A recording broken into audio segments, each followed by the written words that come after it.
School ரிசல்ட்லாம் முடிஞ்சு சீக்கிரத்தில் open ஆக போகுது. அதுக்குண்டான வேலையெல்லாம் பார்க்க ஆரம்பிச்சிட்டோம்.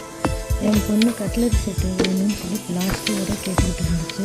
சரி அடுத்த வருஷம் வாங்கிட்டாங்கன்னு சொன்னேன். சரி இப்போ மீஷோவில் 234 ரூபாய்க்கு ஆர்டர் போட்டிருந்தேன். அது வந்துருச்சு. அது நல்லா குவாலிட்டியாக இருக்குது, பார்க்குறதுக்கு நல்லா இருக்குது. ஒரு பாக்ஸில் ஒரு ஸ்பூனு, ஒரு ஃபோர்க்கு, 2 சாப்ஸ்டிக் கொடுத்துருக்குறாங்க. அது கோல்டு கலர் எனாமல் கொடுத்துருக்கறதுனால பார்க்கறதுக்கு நல்லா இருக்குது. வெயிட்டாகவும் இருக்குது. ஃபினிஷிங்லாம் ரொம்ப நல்லா இருக்குது.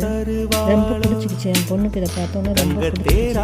சரி இந்த வருஷம் நான் இதை தான் கொண்டு போவேன் அப்படின்னு சொல்லி ரொம்ப சந்தோஷமாக எடுத்து வச்சுருக்குது. என்ன ஒரு இதுனா சின்ன குழந்தையில கொடுத்து விட முடியாது, பெருசாக இருக்குது. பெரிய கிளாஸ் போகிறவங்க தாராளமாக யூஸ் பண்ணலாம். நல்லா இருக்குது. நாமளும் பெரியவங்களும் யூஸ் பண்ணலாம். சப்ஸ்கிரைப் பண்ணுங்கள், லைக் பண்ணுங்கள்.